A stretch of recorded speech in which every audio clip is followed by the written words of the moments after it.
So welcome back to Movement Science Degrees of Freedom, talking to Dr. Andy Barr.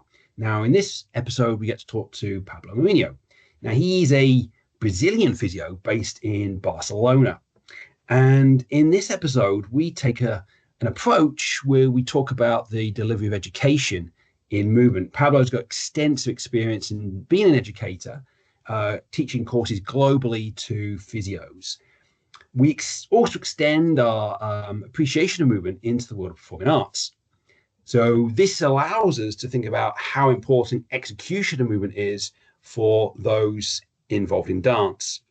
We might feel that how you perform an action is also related to injury, but within the world of performing arts, how you execute the action is absolutely fundamental to success. We'll explore the consistency of movements. We'll consider Goodhart's law, different metrics of motion, and KPIs. So are good enough solutions actually good enough? So how you perform things, does it really matter? Maybe with the performing arts, it really does.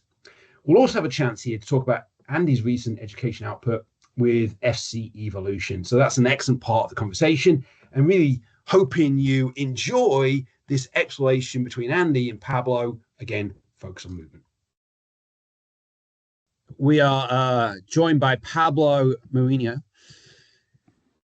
currently in Barcelona, but we'll explore about his journey about getting to where we are today. And Andy, it looks like you're back in the UK. Back in London, yeah. Back in London. So just always good to get a little bit of sense of your travel since we spoke last time on this. There's been a trip out to New York. Oh, yeah. I think probably since the last time we did a couple of trips to New York and Dallas. Yeah. Oh, of course, obviously. Yeah, out to the US since our last podcast. But yeah, and then in Holland next week. So a little travel never really stops. Yeah, I want to touch on that Holland course if I can. A little bit of that during this conversation. That'd be great to have a bit of a exploration of that. I think it's very relevant also what we're talking about with Pablo here. Awesome. So you guys have met clearly a long time ago and haven't talked for a little while. And we're going to be sort of diving into what Pablo's been up to since then, but also what Pablo was doing before. And I guess some of the key themes as we will explore in this, the use of movement, whatever movement means to the practitioner. And Pablo, you certainly are a practitioner, but also an educator, and also moving into research, and we want to talk about that as well. So quite a mix of bits. Pablo, so a little bit of history. How could we start without going from the start with a bit of how do you get involved in physio? Why physio? I guess that's probably a good thing to find out. Yes, exactly. We did record a video with me talking about the journey, but yes, physiotherapy came into my life with me not knowing exactly what physiotherapy was, but I went in searching to understand a little bit more about how the body works, right? How it all works for us to play sports and trying to understand how it all works. So like very curious about it. And mid university, I started to really understand what physiotherapy really was, because prior to that, I had no previous experience with physiotherapy, or either with treatment or anything else. So now, we've sort of said that today you're in Barcelona, but also just spinning this back, your education, because you're not from Spain, are you? No, I'm not from Spain. I'm from Brazil, from Rio. And that's where I got my education there, initial education as an undergraduate student, and then taking a postgraduate course in sports rehab. And right after finishing university, actually, I took my first kinetic control course that changed completely my vision about physiotherapy. So within the university, it was got a very strong training in manual therapy, osteopathy, I started an osteopathy education in Escola de Osteopatía de Madrid in Rio. And well, when I took that kinetic control course, it changed completely. So I learned so much and started to answer so many questions that I had at the time, filling gaps, missing links, and anyway, just got me very excited, actually. So Andy, I'm going to spin this over to you, because I think one of the things that I maybe didn't ask in some of our early versions of this was, in your education, how much was it manual therapy compared to something else? For example, exercise.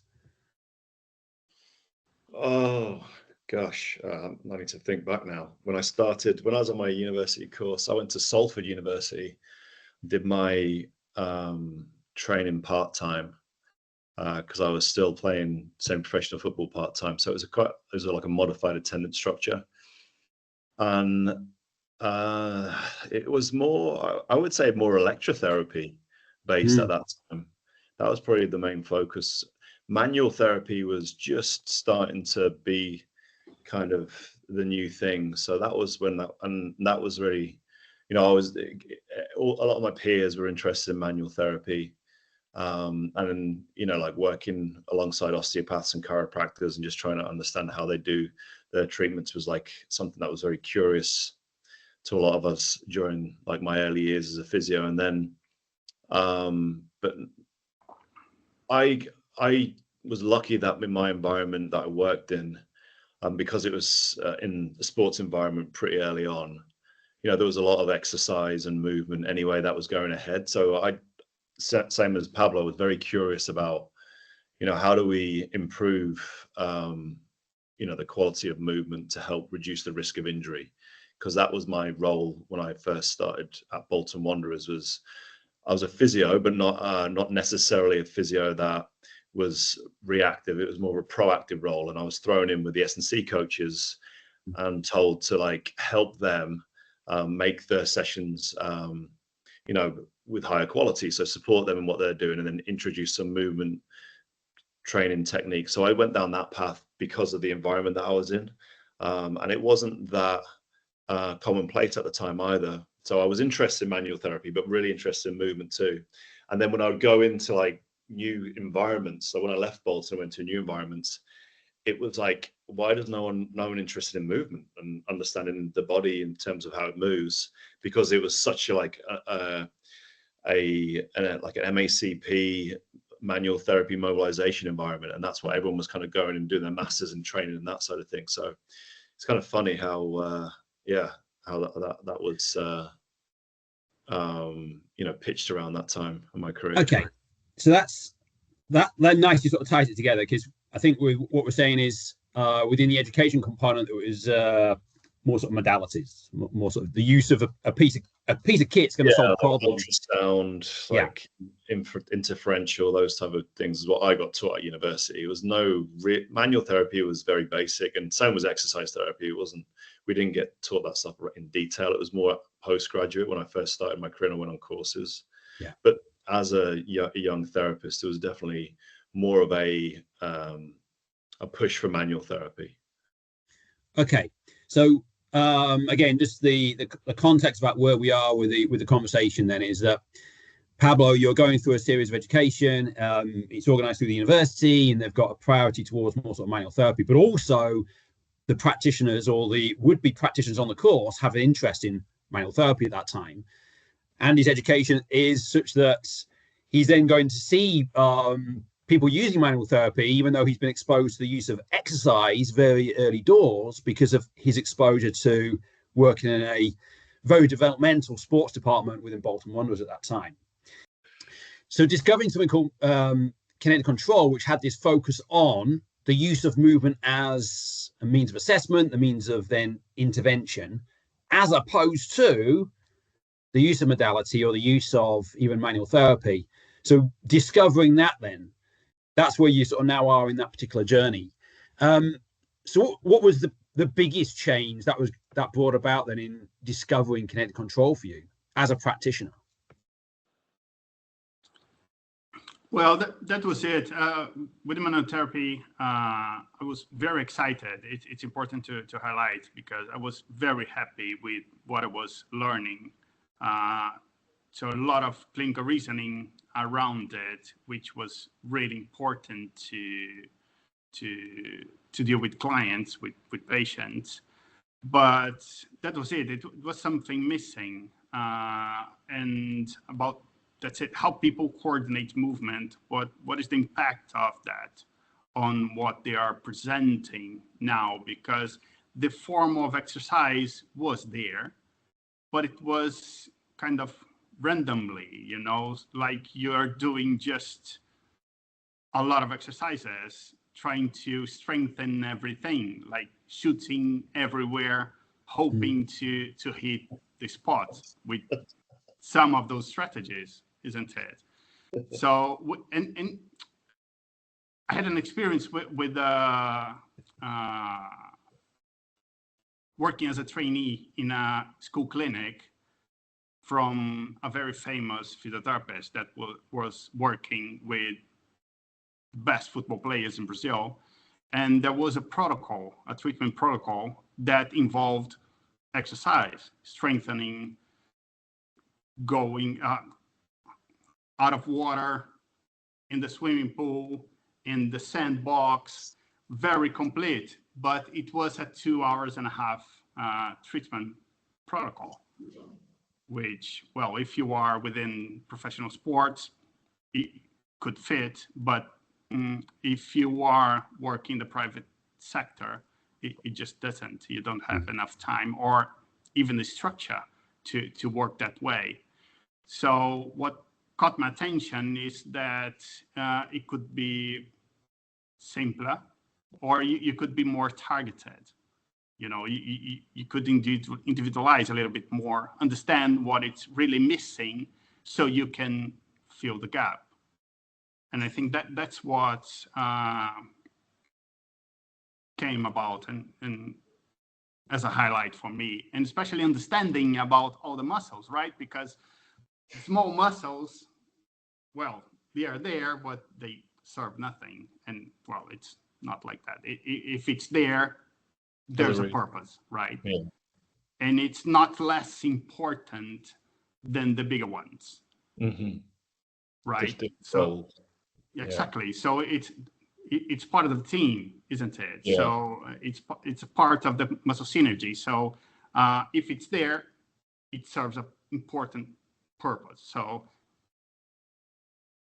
we need to understand what is the role. Yeah, so if it's there, what is a good purpose? What is a role it could play? What roles could it play alongside others in that term synergy? So you've identified clinical reasoning as something really good within the manual therapy approach. However, once we get to the exercise intervention, it's sort of a blanket approach, a bit of a target everything, hoping that we're going to get the right thing somewhere in the mix. But time is a problem, clearly, from that. But maybe also, if we use a blanket approach, then maybe there's a contribution we're trying to change. We're not going to maybe address that if we target everything. We're trying to place more bias on some things rather than others. Emphasis. Okay.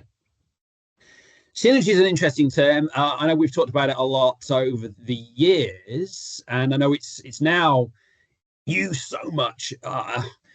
It's sometimes important to get what we mean by synergy. In terms of muscle synergy, we're talking about those muscles working together. We know lots of different muscles can do many different roles as well. There's many different ways to get to the same place.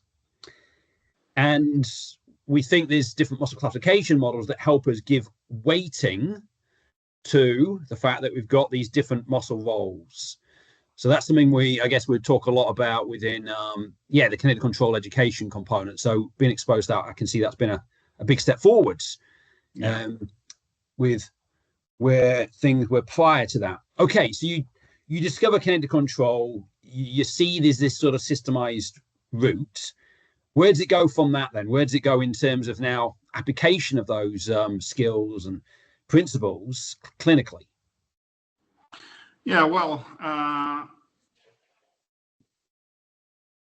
it was an interesting moment because again, I had the manual therapy that I was still studying, being trained in, and I got the kinetic control coming in.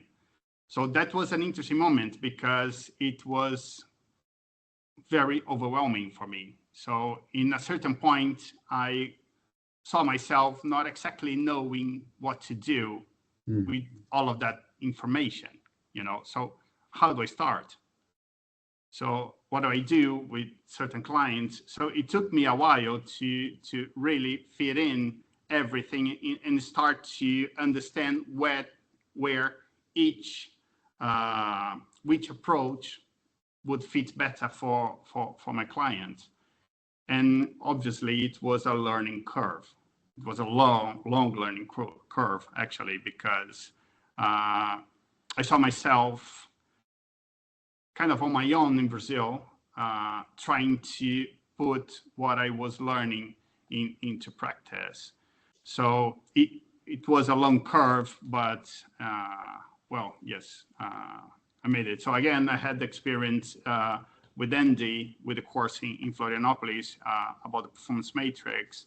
Later on, I had translated Sarah's courses as well. So anyway, that repeated exposure to the movement science principles, I think, was very key on helping me apply it well into clinical practice. So you've been exposed to it, you're using it clinically now. You've talked about this long curve, which is a really nice way to describe that learning process. Certainly when you've got two seemingly opposing approaches coming together, you've got to blend them, use them clinically, make decisions. You've got a clinical reasoning framework, but then these have to fit together. Now, what we want to sort of inform people as well is that you then go on to start teaching this content. So it's not only the case that you apply it clinically, but also you then start teaching it to others. So can you give us a little bit of information around how that comes about and also why you decide to do that? Well, I always wanted to teach something, right? So when I saw how it was working, the answers that were giving me in the clinical practice, and seeing that people did not have access to that information that I had now, then that I was applying successfully in my clinical practice. So it was a no-brainer to think about trying to send that message to be the interface to present it to more professionals. And that was kind of how I end up doing this. So, and again, it was another learning curve, right? Because one thing is understanding how to apply in a clinical practice, and the other thing is how to teach it, how to transfer that to people, which is not easy. It's not easy, no. It's quite a big leap. Yeah, it's quite a big leap. So Andy, I'm going to spin that back to you, because again, by the time you're getting to teaching delivery of this content now, significant clinical mileage, but you're now then delivering content. So what have been the sort of again, how was that transition? Yeah, I mean, I love what Pablo's answer then. It was just awesome, inspiring, like trying to get more people aware of these concepts, just more exposure. And I agree. It's like you want to teach because you want to give more people insight to the stuff that you've seen as successful in your practice, because you want to help as many people as you possibly can and teach people to help athletes. And that's kind of one of my goals. But initially when I started, it was all about, well, if I can teach it, that means I know it. And I had a bit of a moment though early on when I was teaching stuff, and I was like, I'm not doing this for me, I'm doing this for others. So when you kind of had that moment of like, this is not about me when I'm teaching, it's about bringing others, then you start to change your approach a little bit more. Because you can be in a lecture where somebody's just like giving so much information and hammering out and showing how smart they are, but all your your audience or the people that are there to learn, it's just going over their head. So that was kind of a light bulb moment for me early on in when I started to teach. It's like, this isn't about me, it's about them. How do you give information that's simplified? And the more simple you can make it, I think the better you know the subject as well. So I can't remember the quote that Einstein made, but it was around like the more simple you can make things, the better you know the subject, something like that. So Yeah. So I just think like what Pablo said, being able to give what you've learned to be successful to as many people as possible, and that's kind of the motivation for that. It's quite an honored position to be in the teacher role, because they have to listen to you for a period of time. It's not often that you're sort of given that responsibility, that people are, well, here's my attention, I'm going to give it to you for this amount of time. That recognition that you're there for them is a massive moment in teaching, for sure. And yes, we are, as the teacher, learning, and it's a great component of what teaching is. We get a fantastic education from delivering education. It is without a doubt a reason to do it, and to do it well. But also part of that education is knowing how to do the education, not just the content. So it is it's hard. It's not an easy thing. And but it really does take you to the next level of like knowing your subject. And I think that was always something, like, probably if you really want to know something, go and teach it. But then it's like, well, if you want to teach it, it's not for you, it's for other people. No, exactly. And it's seeing the content from 36 perspectives at the same time, and being able to then think 36 ways at the same time. And then you go, right, what I've now got to think about is whatever I say next, I've got to think about it being interpreted in 36 ways, because what's going to come back is going to be 36 different interpretations of this. So that's a skill. And it's something you don't recognize when you're sitting on the other side of it. But once you're doing it, you're going, wow, this is really hard. I didn't expect that to be happening. Because this is not just about delivering content, right? You start doing this. So when you start teaching, that's what you do. You deliver content. But you really become a tutor, a teacher, when you start worrying about what they are learning from what you're saying. Exactly. So because you have no control over this part of the lecture, right? So no matter what you're saying, every different people in the room will be interpreting it in a different way. So you need to work your way out to make sure that at least most of what you're trying to present is understood in the way, or close to the way, that you are hoping for. You know?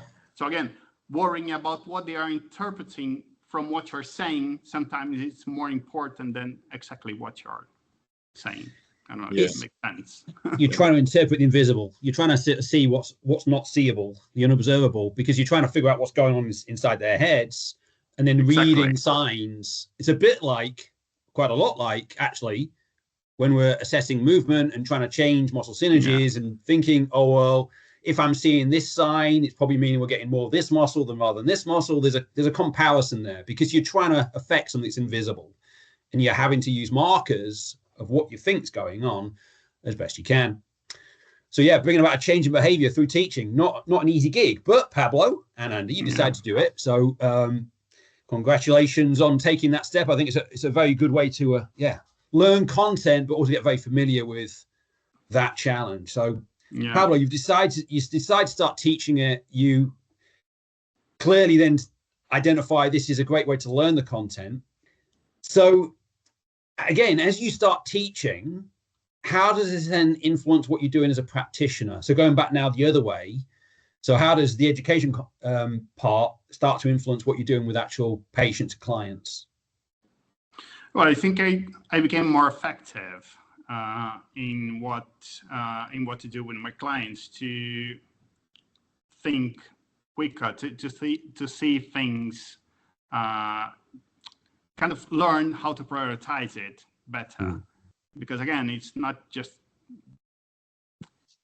if you're looking for anything, you are going to find it, right? This is something that I talk a lot on the courses nowadays. So if you take any course, you are going to find problems in everyone in the room, right? So finding problems, it's easy, especially in other people, right? It's easy to find problems in other people. So it's hard to see problems in ourselves. But so prioritizing, understanding how to prioritize what needs to be done, it's key for that. I think from teaching to clinical practice, what helped me was to become a more efficient practitioner, because I was able to prioritize better what I should be doing with them, rather than be shooting everywhere. I mean, I saw a bit of a circular process for myself on this, is that I would be delivering education. I would then go back into a practical setting, and I'd be thinking about, well, so when I'm talking about this on a course, this is what I talk about, but do I actually do this when I'm actually working with people? And that started to change how I reflect on what I was doing with people. And then I'd go back to the education and talk about actually that bit, the fact that, oh, well, what I thought I was doing was this, but what I'm actually doing is this, and this is how I do it differently now. So it was a nice sort of feedback loop from the education side back into practice. So that's probably a positive thing all around. Okay, so you're still delivering courses, you're still delivering education now. So, and you've done this sort of globally. You've traveled out of the kinetic control tutor team, out of the people involved in delivery of education for commercial movement science. You've delivered probably more places than most, maybe more places than anybody. So how have the people who come on the courses maybe changed now? What's different about them? Because I guess, when did you do that first course as an educator? Teaching, you mean? Yeah. It was 2013. Okay. 2013. All right. In Brazil and in Venezuela. Okay, so we've got a few things there. We've got time, the passage of time. We've also got the geography. So in different cultures, we're also then in 2024, the world is a very, very different place. Yes, it exactly. seems to change quicker and quicker. How are people different now, or how are the clinicians different compared to what you were seeing in 2013, perhaps? Well, I think with the pandemic, people saw that you cannot touch anyone through the screen. So being able to observe movement and start linking what you're seeing with what the person is presenting started to seem more viable.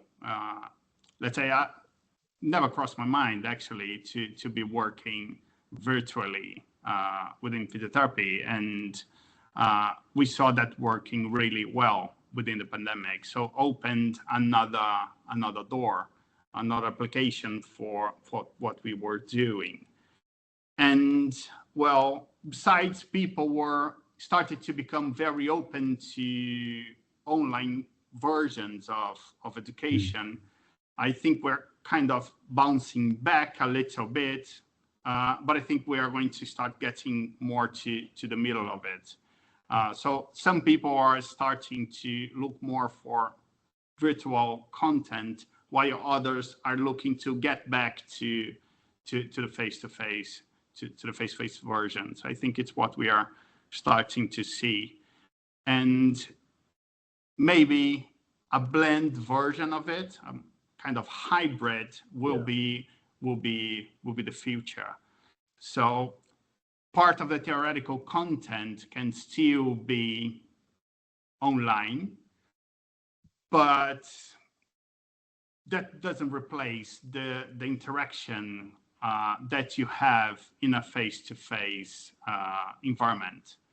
Because one of the things that I started to do recently, I don't know, 3 years from now, is to start the courses brainstorming. So it's kind of the first 2 hours of the face-to-face courses, I do a brainstorm within the group to trying to make sense of the terminology. Again, to make sure that what I'm saying, it's being understood the way I'm looking for. And that changed a lot. But for that to really work well, sometimes it's important to be in the same room. But some people will not ask questions, or they will feel that they want to stop the tutor from teaching, or they don't want to get in the middle of another question. So that interaction in a face-to-face environment seems to work better. Oh, do you see that as more of the language clarity? What is it like? What terminology are you trying to define, Pablo? Where do you see the gaps? So, for example, when I say coordination, so what do you understand about coordination? When I say loss of movement choices, so what do you make of it? When you were talking with Steve about load in the previous episode, right? So what do you make? What does load means to you? What overload means to you? Yeah. So trying to work around that terminology, stiffness, compliance, or that we talk about the principle relative stiffness, relative compliance. So again, making sense of all of that terminology that we are going to be using, so people understand what we really mean from it. Because otherwise people just, okay, that's really nice, I like the course, but they haven't really understood what you were saying. And if they don't really understand, they will not value. If they don't value, they will not apply into clinical practice, right? So that is the kind of the route that I'm taking now. So that's how I start every single course. So let's be clear about everything that we are going to be doing. And you feel that that's had a bigger impact in terms of how people are receiving the information? Yes, exactly. Because they start to think, wow, I never thought about this in that way, right? So it opens their mind into what we are trying to say, because that's it. Otherwise, each person will be interpreting it in a different way. And at the end, that will be a lot of misunderstandings that we are not looking for. We are trying to avoid. So,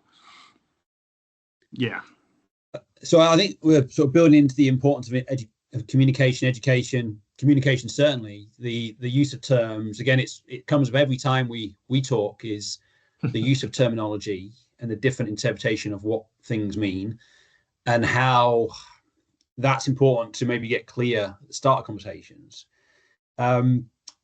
So, Andy, I was just going to sort of come back to yourself regarding, I guess, what you're doing next week, because I think you're delivering some education. I know a part of that is also has a strong element of the value of communication within that, even though people might think it's something very different. But I know the communication part is very strong within it, as we've talked about before. So that might just be a nice moment to sort of start bringing up some of those ideas there about what you're actually sort of delivering over there in Holland. Yeah, the course that I'm doing is called From Football Actions to Movement and Back Again, and it's around basic action testing and training. So the goal is to try and introduce people to a reference that allows a clear pathway to either improving football actions, basic actions, or movement, and how they all kind of interact and interlink from a player development perspective, or a injury risk perspective, or injury management perspective. And it's just interesting hearing what Pablo was saying in terms of how the language that you use and the messaging, and having that like clear understanding is key. And I think one of the things that I'm trying to achieve in this course is like having an understanding of what the objective is. Like Pablo was saying, what's the purpose of the exercise? What's the objective of the assessment. What are you trying to achieve and why? And often when we start from the bottom up as practitioners, when we're looking at movement, we can have movement as the objective measure, or as a potentially a performance practitioner, maybe a piece of technology, i.e. a force plate, jump testing or Kanga test, is the objective measure. And often because that's our objective measure, our focus is to improve that objective measure because we've assessed it, we've got that number, or we've done that test. But really that may or may not be relevant to what the problem is, as we were saying before. So being able to identify where the problem lies from what the main objective is. And if you're working in a sport such as football, then you need to know what football is and then identify, well, where is the problem and can you solve it in that context? And if you can't, then what is the next layer down in terms of looking at basic actions? And basic actions are integral parts of football actions, but you can assess basic actions in isolation. So for instance, pressing in football is a football action, but that can only be done in the football environment, in the football context, whereas but the execution of pressing in the football environment is sprinting, stopping. So you can assess sprinting and stopping in isolation. Within the sprint and stopping action, there still could be potential movement related problems, but you can't assess that specifically in the sprinting and stopping action. You need to take it to a layer below and then maybe look at the contributing factors to sprinting and stopping and what movements they are, and have a way to assess movement to then build it back up. So having a clear pathway is really what the course is about, and having clear language on how to describe what the problem is. Because I think the descriptions that we all use, as Pablo mentioned before, can be be the same words but have different meanings, or you might use different words for the same thing. But when you're working in a set environment, then really the language should be around the terminology related to that environment. So if you're working in a specific sport, then that should be the reference that you work off and work from, because then there's less miscommunications between the people that are involved in that. So there's less miscommunications between players, there's less miscommunications between coaching staff and players, medical staff, coaching staff, all those different interactions that are going on. If you have one language and one universal related to one universal game with universal rules, then everyone's going to be on the same page and it's easier to describe the problem. But then if there's a pathway that we're all involved in, then everybody knows their role and everybody understands their role, and it's a clearer way to integrate and have an interdisciplinary approach to player development, injury risk management, and also injury return to play or rehab. Just because those pathways and those references are all mapped out. And really that's what the course is about. So the reference is then take it to, is it go, so the reference, does it go that way, which I consider the up to the sport itself. So I'm going to say reference, football reference. Yeah. We're talking about football. However, if we're going to talk about the basic actions, the reference is now the basic action. It's no longer the football action. It's now the basic action reference. Yep. Move it a level down, as it were. We're now into the movement. That's now the movement reference. So it allows us to, everything has its place, and we also know which place we're in because we've communicated that to our colleagues that we're talking about this bit. Exactly. Okay. And just being clear on how you define that. And then knowing that each level is an integral part. But if your objective reference, for instance, is from a movement perspective is range of motion, and you're trying to improve someone's range of motion, that's great, but that might not necessarily be an objective of a basic action, because you don't need to get into that range. So even though someone's got a problem of range of motion or flexibility, maybe that isn't relevant to what they need to do to execute their action. And if we're trying to make them better football players, then maybe that isn't the relevant thing to focus on as an example. But if you assess somebody from a bottom up perspective and use that as your reference, then that's what your focus of your training or your intervention is. The same with counter movement jumps and jump testing that we do. It's very rare that players will even need to jump maximal height or jump in a way that they jump when they're on a force plate. However, we use that as our training methodology, whereas it should be, well, how do they jump in a game? Is that problem related to communication or decision related issues? And if it isn't, if it's like execution and it is a jumping landing problem, then what is that we're trying to solve? And usually when you're jumping and landing in football, you need a quick burst. Like it's a quick dip and up and down. It's different to the technique they use when you're doing jump testing, and it's less relevant and less related to maximal jump height often. So it's more timing that's the issue, and timing of when you're going to do that. So being able to describe, well, it's a timing issue which relates to the moment that took place, which is clear language. Then you train that, and then you can work your way down. Well, how do you do that? What are the things you need to do? You need to work on maybe reaction speed or rhythm, and that could be what you're focusing on with the way that they're doing their jump training, as opposed to doing things that relate to the force outputs that are achieved on a force plate. However, you may want to assess that as well, but you have a reason why you're assessing that now, not using that as your objective reference.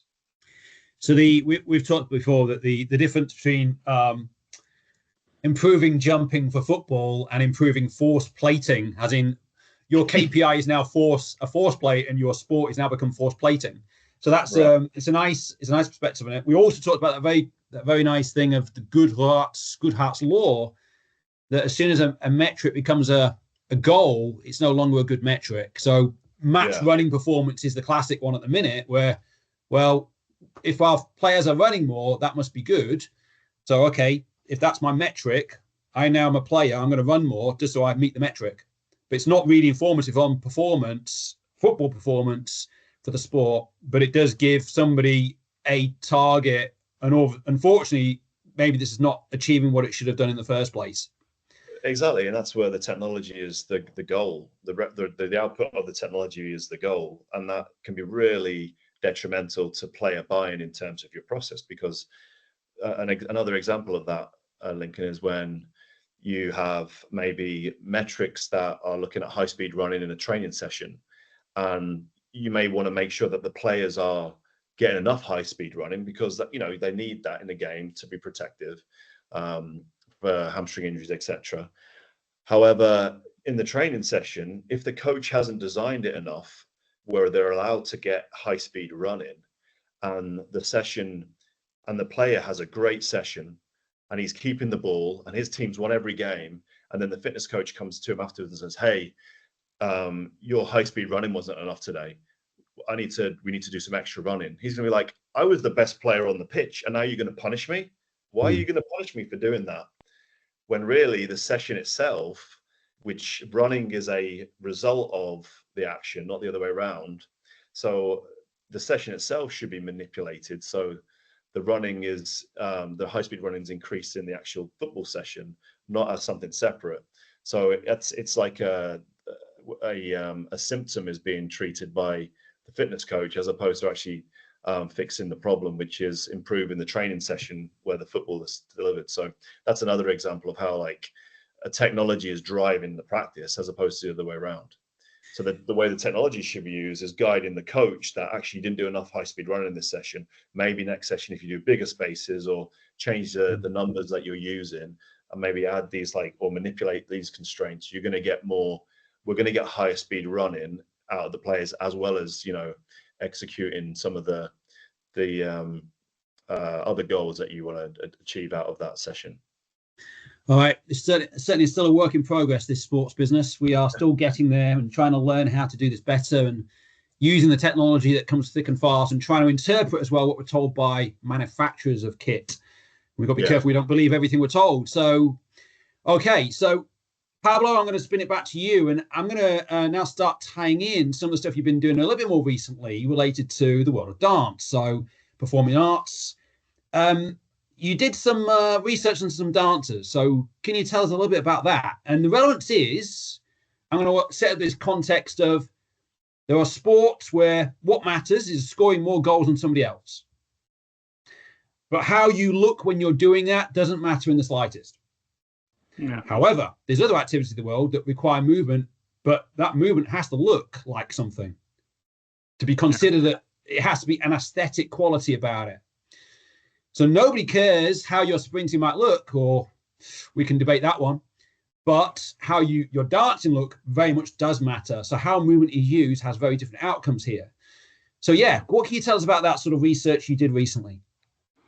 Yes, exactly. Well, with dance is a little bit different, right?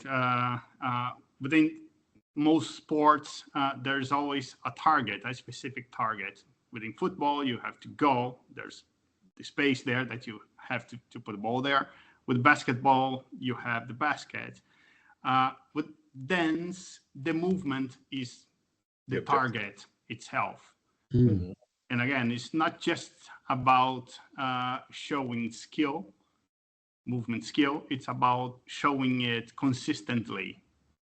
And that's the challenge, right? And I came across a dance. Well, I started to collaborate with some dancers a while ago. And the interesting thing about dance is that dancers are very strong, they're very flexible, and they are very skilled.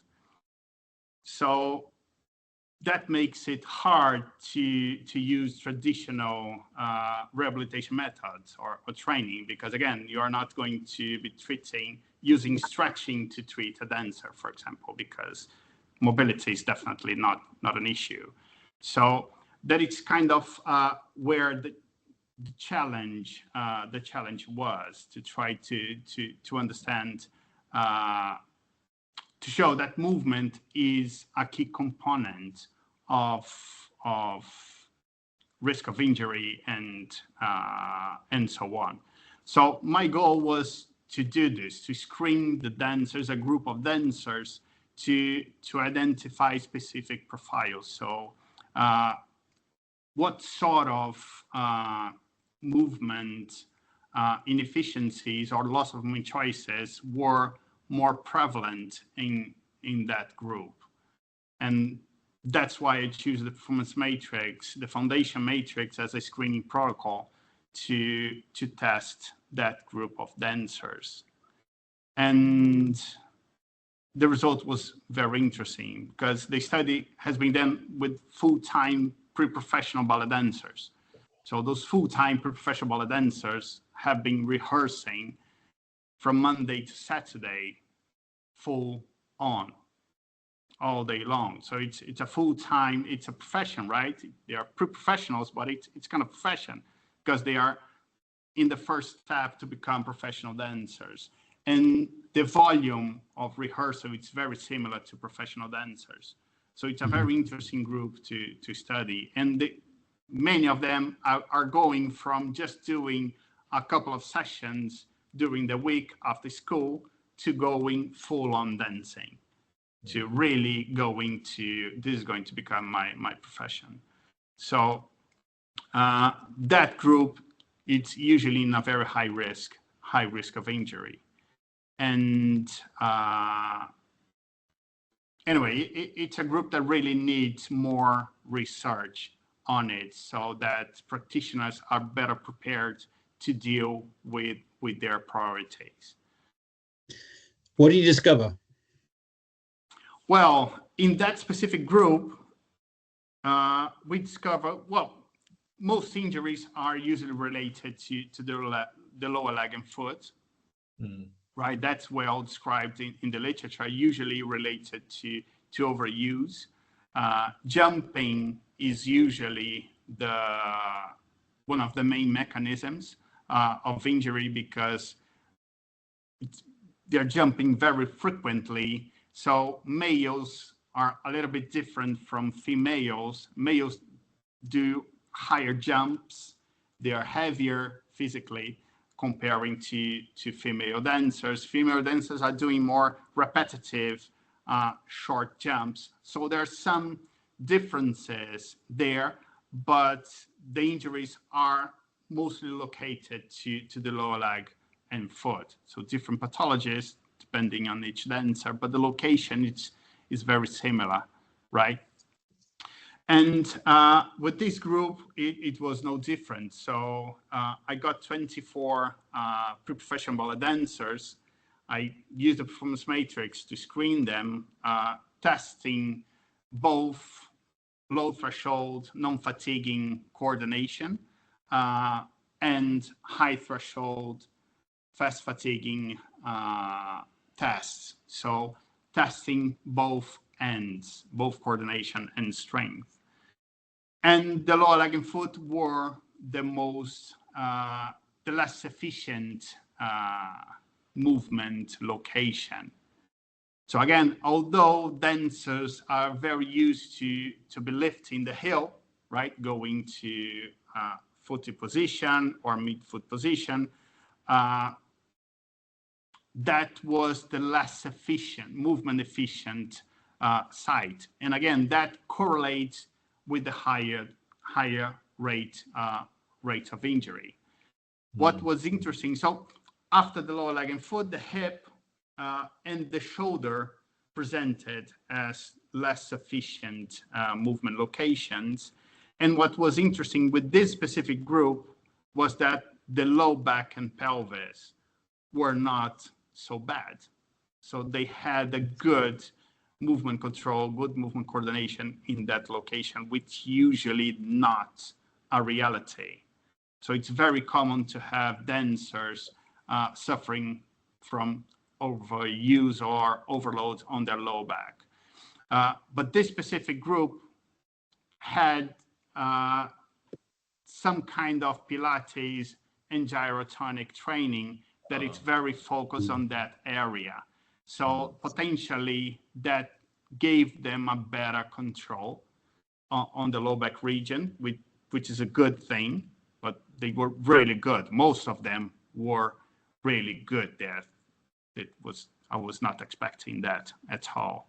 And anyway, actually, how was Pablo? So you're testing, and then you're delivering a battery of tests with this group. Yeah. And again, my experience with dancers is that they're very, very good at this stuff.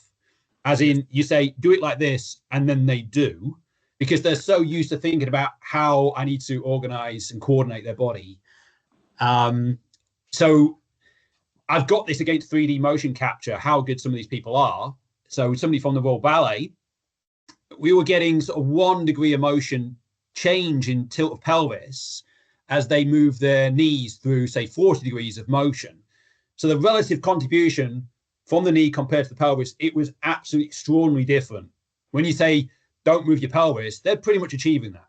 And Vicon's telling me that's the case. So again, how was your experience of testing that group compared to, say, I guess, the rest of the world, the rest, normal people, as we'd say? Well, one thing is important to differentiate is I was not testing skill, right? So with the movement screening, we are testing movement efficiency. Mm-hmm. So again, they are very highly skilled. So that's not in question. Otherwise, they wouldn't be pre-professional ballet dancers, right? So they are very highly skilled. And that's definitely not the case with the professional dancers from the Royal Ballet. So the task, the sequence of movements that we are using during the movement screening, it's creating different challenges, right? Different coordination challenges. So the question is not about skill.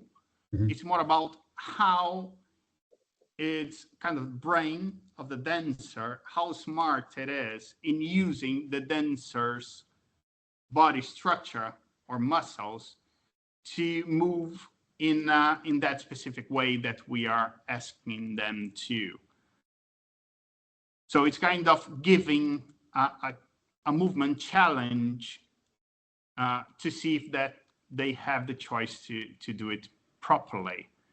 So that is, yeah, one thing of the strength about the protocol that was used, because again, I had many different options of movement screenings to choose from, but from the ones that I had available, the foundation matrix was the best one because it was screening better the lower leg and foot. Okay. So again, the movements are simple, but they are challenging the coordination, either on the low threshold as well as high threshold. So again, it fits with the high rate of injury, right? So although they are very highly skilled at movement, they are not using their muscle synergies in an efficient way. Yeah. Does that make sense? Yeah, and so with this group as well, you identified that because probably their training history was more Pilates focused, so they were pretty able to pass tests around the sort of more pelvis, low back region, compared to maybe what would expected with groups that could pick up maybe more issues around that region. But this group you were testing, you were saying it was primarily more sort of lower extremity and also then lower leg and foot and ankle that were the issues you were picking up. Yes, exactly. So again, it fitted in. And again, comparing the complaints, the location of the complaints, the number of complaints relative to the locations and the screening results, it was very interesting as well, because 60% of the complaints were to the lower leg and foot, which fits with kind of the epidemiology on the literature, right? And again, it fitted the results of the screening as well, because it was the site that we found the most number of loss of movement choices, right? Or movement impairments, or whatever you want to call it, right? Okay. And so 60%, so it's a lot, isn't it? So that relationship then between what the testing was finding, but also then what sort of issues were coming up with respect to injury. Where does it go next, Pablo? So I know there's sort of talk of now more research going on. So what's that looking like? Yes, exactly. So first, the challenge is to publish these results as a case study. That is my goal right now. And I'm applying for a PhD where I'm looking to expand that research movement in dancers. So first goal within the PhD is to try to connect movement science principles. So trying to do that brainstorm that I was talking about, that I do during the courses, and try to put it in one place, because I think part of the struggle when applying movement science into practice is that the principles are spread across different publications, and some publications are way back. So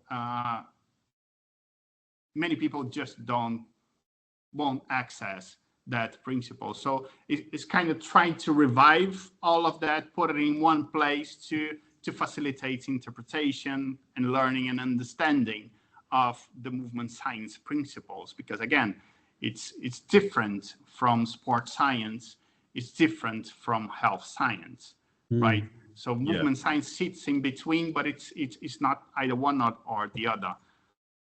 Yeah, it's quite broad, isn't it? Because you have to sort of draw on biomechanics and neurophysiology and then epidemiology to draw those things together, plus other factors. So, you know, it's a bit of everything there, isn't there? Yeah.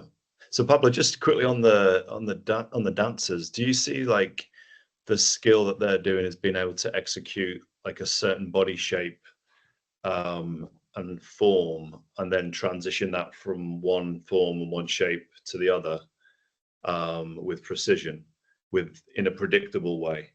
So it's like they kind of rehearse those movements, and then what you're doing is you're asking them to maybe move in a slightly different way to what they've rehearsed, so they can still find a way to get into that shape based on the strategy that they've developed over time. And then when you're asking them to kind of move slightly differently, that's where you're seeing the deficit, because they've lost options in certain areas, maybe in the lower limb where they've had injuries. Because that in the contrast in in sport is, or in the sports that I work in team sport, is it's more unpredictable. So their ability to produce nice shapes with their actions may not be as skilled and have the body awareness as the dancers, but what they have to do is be able to adjust rapidly to changes.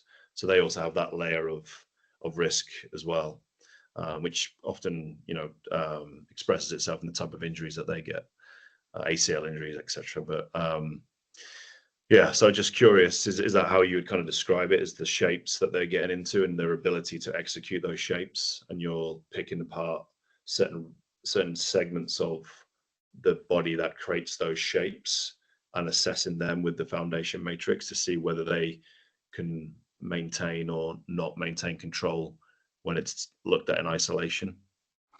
Exactly. The end goal, it's again, when we think about the main event for them, that it's the presentation, right? Where they are going to present themselves.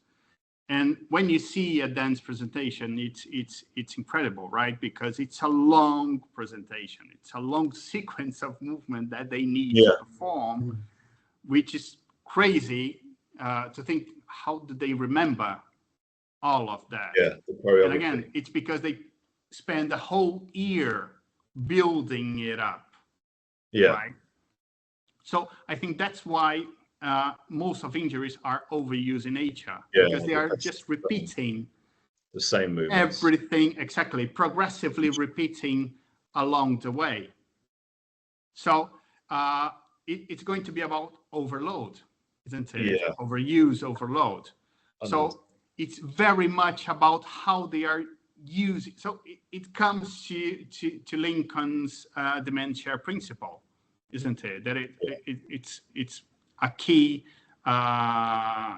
principle for me, you know. So it's not about not about the end result, right? But rather how they are coordinating, how they are sharing the demand across the different muscles and other different structures in order to do it.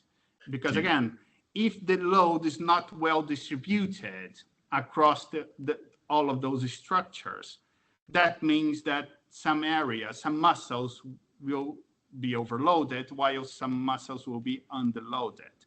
So when we start to redistribute this through movement retraining, then the movement becomes more efficient. With the movement becoming more efficient, that means that they will be able to display that movement skilled more consistently. They will improve their adaptability, meaning that, because again, it's the same movement, isn't it? But things can happen in between, right? So there's still different shapes that they're producing. It's not the same exact repertoire or choreography every time, is what you're saying. There's a slight variation where they're then able to share the demand on different tissues. Because how I'm kind of seeing, like, if they're doing the same kind of choreography, it's the same kind of shape and the same rehearsal, which will cause the overload. But if they have slight variation, then you're going to share the demand. But it's kind of a set, like eventually, because they're doing the same thing over and over again anyway, they're going to get a potential injury, which will then limit their ability to have slight variation. That makes sense. That's kind of how I'm seeing it. Whereas in, in a sports context where you've got like a unpredictable environment, the actions that you're producing, you have certain actions, but the way that you produce them is never the same, because there's always slight adjustments and variation. And where we see the problems is they have limited choices to vary how they perform those actions. But in dance, it seems like the actions are really refined, but they're just overloading the same one. And when they get injured, it's, they lose even more subtle variation. I don't know. I'm just trying to understand it and contextualize it. No, but yeah, this is it. And one of the problems that happens with them is this, that they lose consistency. So for example, if they need to lift their leg multiple times, what happens is that they start to fatigue too early. Got it. So they do cannot lose lift. in precision and form, and that actually. Exactly. Yeah. Okay. So okay. So It's that a- fine tuning, I think it's the key there. So Yeah. it's yeah. Because it's the biomechanically advantaged form, which sometimes, like as a team sport athlete, to execute your action, you don't always need to, or you may need to move out of the biomechanically advantaged position. But what you're saying is in dance, you've got those more efficient ways to move and more stable ways to move, which are a bit more biomechanically advantaged. But as they fatigued, they move slightly away from those biomechanically advantaged positions, which causes Exactly. increased demand on tissues and structures. So you're not sharing that load as much. So that's when you get the overload and overuse. Okay, that makes sense. There's some really nice points here, and I think in the sport it's that you find the good enough solutions, and the optimal is the end point. It's if you achieve the outcome, that's enough. If you did what you need to do in terms of the outcome of the sport, that's enough. That's good enough. With dance, I'm seeing a repertoire that there is a way of doing this, and you've got to do it consistently. Yeah. And the demand share idea is really nice with this, because all of a sudden we would usually be looking at how somebody would move and interpreting that, going, I think I've got a sense of what's going on with muscle synergies from how they're moving. I'm going to infer on what's going on. But actually, what they might need to do is produce exactly the same types of movement, but be able to vary the synergy below it. Exactly. So the synergy below it has resilience or can vary, but the movement that comes out is much more consistent. And when the fatigue sets in, no longer can they have the consistency, but also below that, there's a reliance on the same synergy, perhaps. So that's a very nice spin on that idea, because we're so used to saying, well, if we could do it a little bit different each time, we're more likely to be using these synergies. But if we have to do it the same every time, we're going to have to think about being more strategic with what's happening below that. We're back to the inferring on the invisible, a bit like in teaching. We can't see what's going on inside their heads, but with the dancer, we can't see what's going on inside with their muscle synergies. But we're having to try to get this consistency of action that's coming through it. They've got to then go through this recital of motion, consistently producing this flow of different actions. So that's a nice challenge, Pablo. Yeah. Yes, it is. But a very exciting one, because it's a very interesting world to get in. And again, it's working with people that are very passionate about movement, really, right? Because again, it's movement is their life. Yeah. And that's it. That's what they do. So and that it's a group that movement values for them a lot. And the context of movement for them, as in how it looks, how I'm moving, is so important. Not just that I'm moving, because I need to run. That just so happens I need to move, but I'm running. No, actually, how becomes really such a priority. Yeah. Exactly. Excellent stuff. That's the objective. Yeah. Okay. So we've covered a huge amount of ground there, guys. So we've started with sort of Pablo's history, education, delivering education, and then we've moved into sort of now these more sort of research-related conversations, the theme of movement, but also with the themes of terminology. I think another thing that's maybe in dance as well, of course, I guess, it's with music. Rhythm. Exactly. Yeah. So again, you're constrained by something you have to produce. Timing. Again, in sport, I guess you might be constrained by. Yeah. You're constrained by the opposition. You're constrained by the environment you're in. But within something like dance, you then also got to work within this whole other language of music and how that constrains how you're going to move. So, yeah, excellent synergies within music. So lots of nice things going on there. So. Yeah, exactly. Very good. Final thoughts, Pablo. Thanks for joining. No, thank you guys to have you. With the opportunity to be part of the podcast. That it's getting really good, right?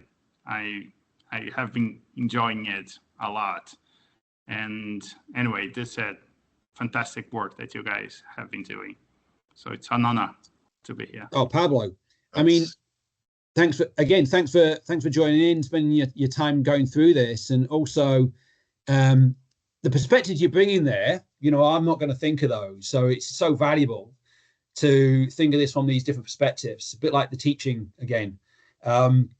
We get to learn from each other in this, so it's excellent. Also, with Andy's experiences and insights and knowledge, it's just great to get him talking, and also talking with somebody like yourself, come from a different way of doing things or applying it to a different population. So it's always great to hear. Yes, exactly. So for anyone that would like to know a little bit more about the research that I did with the dancers and what I'm doing moving forward, my Linktree, it's a nice place to be. So maybe Lincoln can put the link in the description. Yeah. And anyway, awesome. Anyone that would like to get in touch, I'm open to discuss anything. So the last thing I want to mention then is I'll also put a link in there about some education you're teaching, movement science practitioner. You're applying these ideas and content to performance arts, and lots of things we've talked about in this are very relevant to that. So that would be a great thing to check out that Pablo's delivering. And he's doing it face-to-face. So another fantastic thing to think about as well is that the value of that face-to-face education. So, all right, guys. Yeah, it's so good. Thank you, Pablo, for coming on. It's thank you, Andy. Great to have you. It's been, nearly 10 years since we've seen each other. Yeah, exactly, right. Great to see how your career's progressed and all the great things that you're doing. So congratulations on that. And, thank you. Yeah, thanks for organising it, Lincoln. So it's been a great podcast today. I appreciate you coming on. All right, catch you later. Catch you later, guys.